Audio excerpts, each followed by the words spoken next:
तिवारी और आप देख रहे हैं तिलक पत्रिका। अभी हमारे साथ ज्योतिर्वेद संजय उपाध्याय जी हैं, जिनसे हम जानते हैं कि जो माघ महीना है उसका महत्व क्या है और इस माघ महीने में हमें स्नान और दान क्यों करना चाहिए। जी जी नमस्कार प्रेमदा जी, आपने बहुत अच्छा प्रश्न किया कि माघ महीना में क्यों दान करना चाहिए। देखिए, माघ की बहुत बड़ी महत्ता हमारे शास्त्र में कही गई है।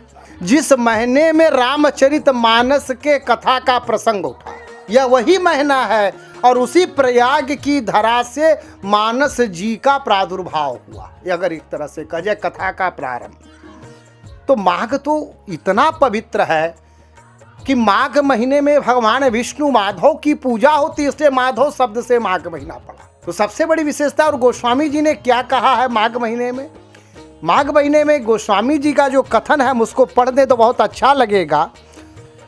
बहुत अच्छा कहते हैं कि भरद्वाज मुनि बसहि प्रयागा, तीन ही राम पदयनि अति अनुरागा, तापस समदम दया निधाना, परमारथ पथ परम सुजाना। भरद्वाज मुनि का आश्रम है प्रयाग में, और वहाँ पर वर्णन करते हैं कि माघ मकर गत रवि जब होहि, तीरथ पति ही आव सब कोई। तो सबसे पहला प्रश्न कि क्यों स्नान करने जाते हैं, कि जिस प्रकार काशी में संपूर्ण देवताओं का वास हुआ है, उसी प्रकार सभी तीर्थ माघ महीने में गोस्वामी जी कह रहे हैं कि प्रयाग में चले आते हैं। क्यों?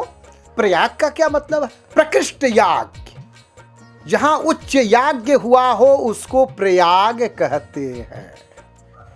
तो वह यज्ञ की भूमि है, वह धरा संतों की भूमि है, तो भरद्वाज मुनि जैसे मुनियों की भूमि है। तो उस भूमि पर प्रत्येक 12 वर्ष पे जो है आपके कुंभ लगता है। कुंभ 4 जगह लगता है, उज्जैन में लगता है, नासिक में लगता है, हरिद्वार में लगते हुए प्रयाग में, और सब जगह का अपना महत्व है। तो प्रयाग में जब लगता है, वृष राशि का बृहस्पति हो, बृहस्पति देव वृष राशि पर, क्यों? वृष धर्म की राशि है। कौन सी राशि है? धर्म की राशि है। और सूर्य मकर राशि पर, सजल राशि, आधी की उसकी जो है जल तत्व है और आधी भूमि तत्व राशि है। तो सूर्य मकर राशि पर हो और चंद्रमा भी मकर राशि पर हो। क्यों? क्योंकि जब समुद्र मंथन के बाद अमृत निकला, 14 रत्नों में से अमृत निकला, तो उसको जयंत को दिया गया। जयंत लेकर गए और 4 जगह रखे।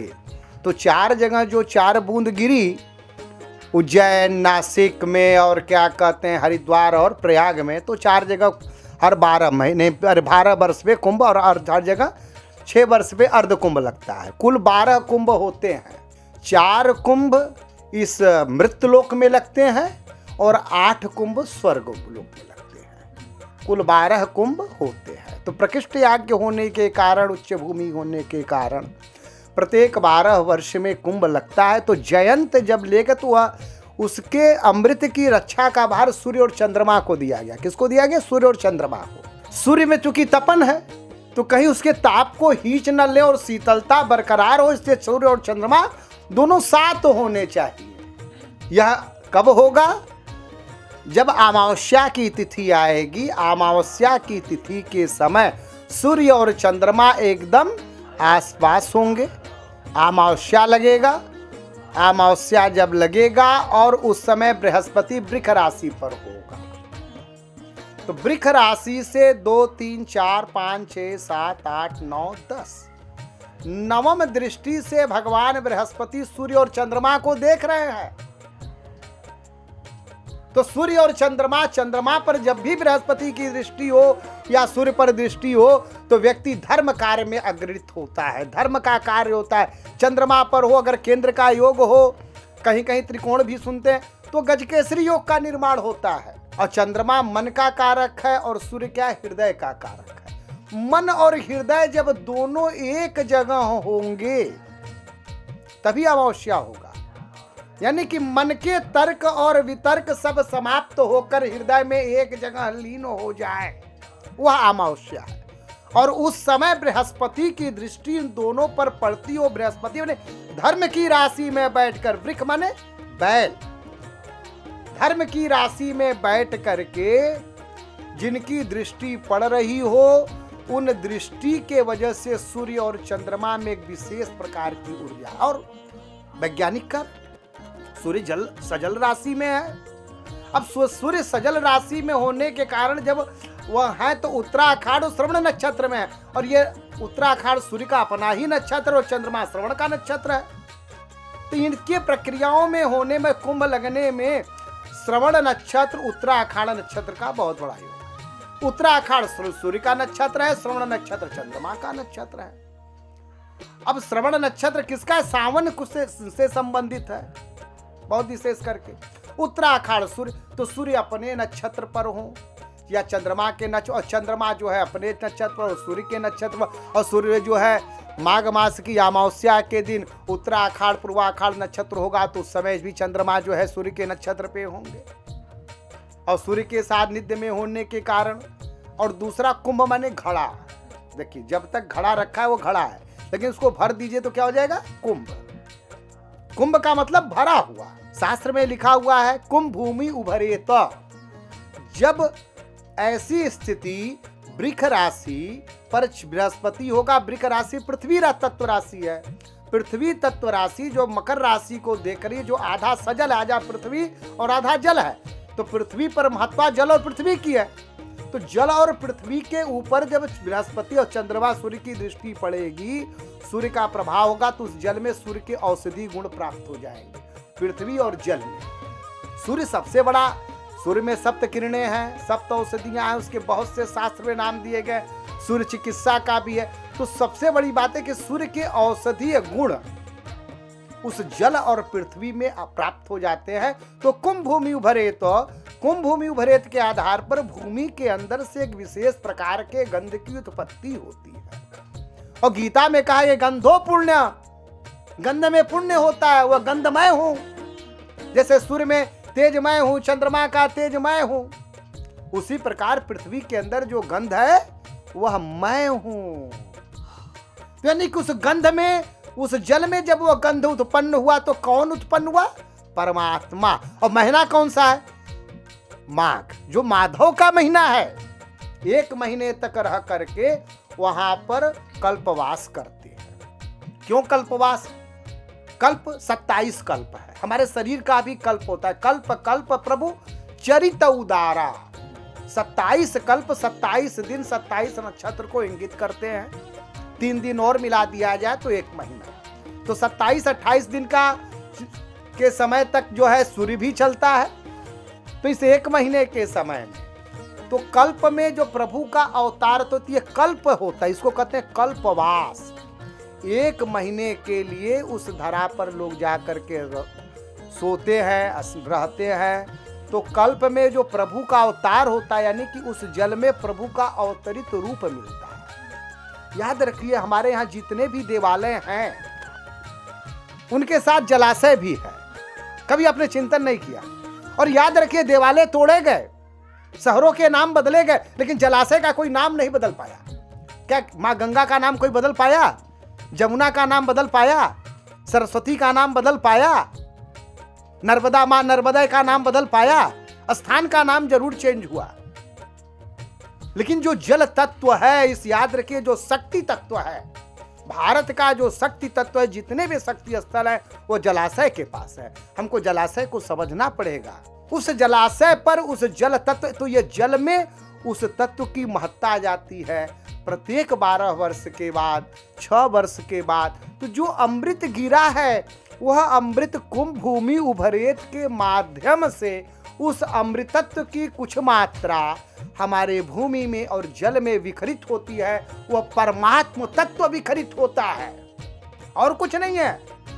उस परमात्मा का मिलन होता है, उस परमात्मा का साक्षात्कार। कहते तो हैं गोस्वामी जी कि कौन नहीं आता है कि देव दनुज किन्नर नर श्रेणी अतीरथ पति आव सब कोई।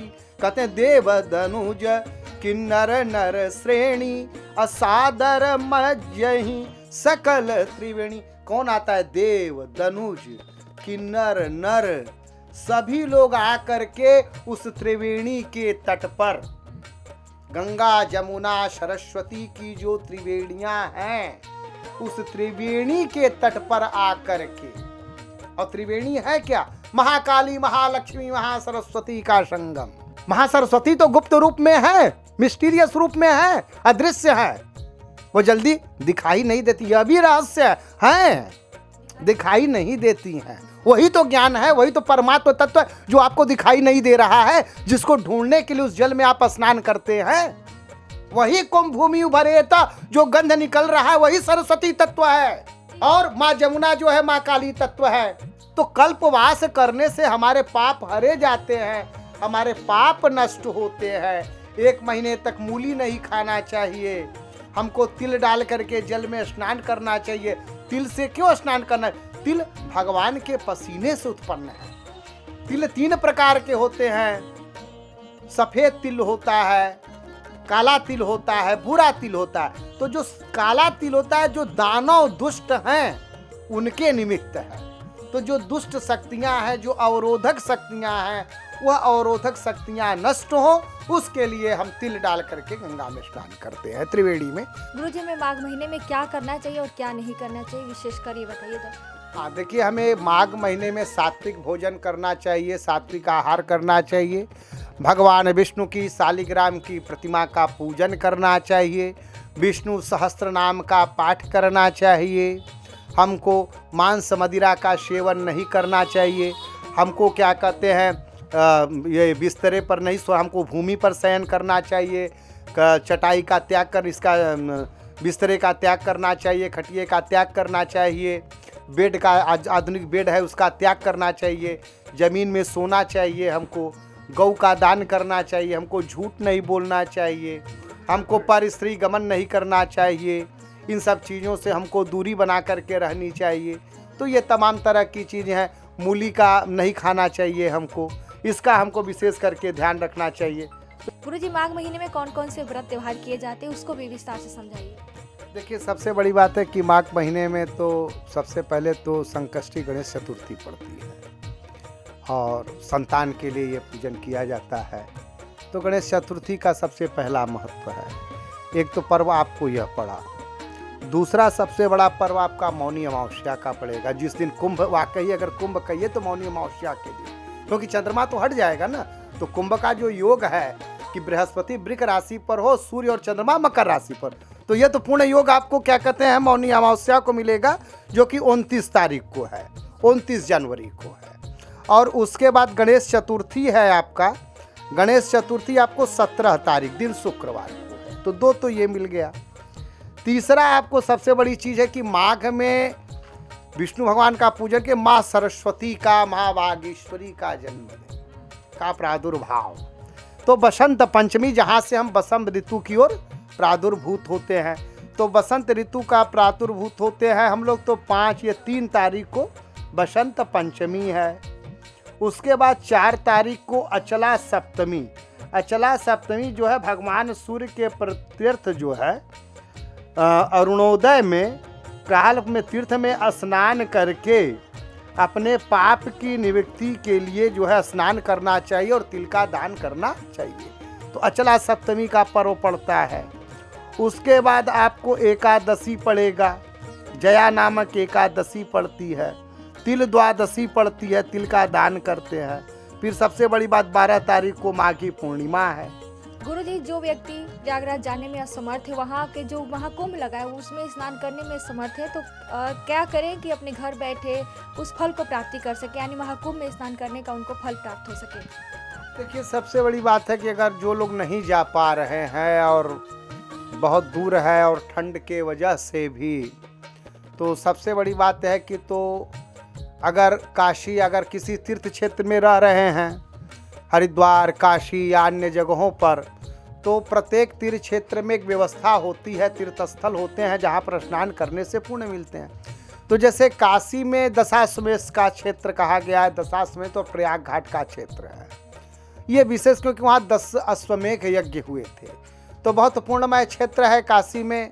वहाँ पर जो है जहाँ पर दशाश्वमेध यज्ञ हुआ था, दशाश्वमेध, वहाँ पर काशी में वह स्नान कर सकता है। काशी में भी रहकर गंगा के किनारे वह जो है कल्पवास कर सकता है, या अन्य तीर्थों पर भी जा कर के। लेकिन कल्पवास करने की मूल महिमा तो प्रयाग में ही मानी जाएगी। अब कहीं विश्वनाथ जी को हम कहीं प्रयाग में नहीं लाकर रख सकते हैं। तो कल्पवास शब्द अगर होगा तो प्रयाग से होगा। काशी में अगर वास कर रहा है तो काशी वास होगा, कल्पवास नहीं होगा। काशी वास मुक्ति क्षेत्र है, वहाँ कल्प का मतलब शरीर का परिवर्तन होता है। और उस समय नारायण उत्तरायण होते हैं और देवताओं का समय होता है। और उस समय शिशिर ऋतु प्रारंभ होती है। शिशिर ऋतु बहुत ठंडी ऋतु है भाई। मकर और कुंभ राशि पर, दो राशियों में शिशिर ऋतु जब सूर्य रहते हैं तो शिशिर ऋतु होती है। और शिशिर ऋतु क्या, बहुत ठंड ऋतु है। तो उस समय जाकर के त्रिवेणी के संगम के तट पर आप बालुका में जाकर के बैठ कर के कल्प का वास में, क्योंकि ठंडा स्थल है तो काशी में कल्पवास का मिले। काशी में आपके तीर्थ स्थान का महत्व मिल सकता है। अगर घर बैठे अगर आपके पास गंगा जमुना आदि तीर्थों का जल है तो उन तीर्थों के जल से आप स्नान करिए।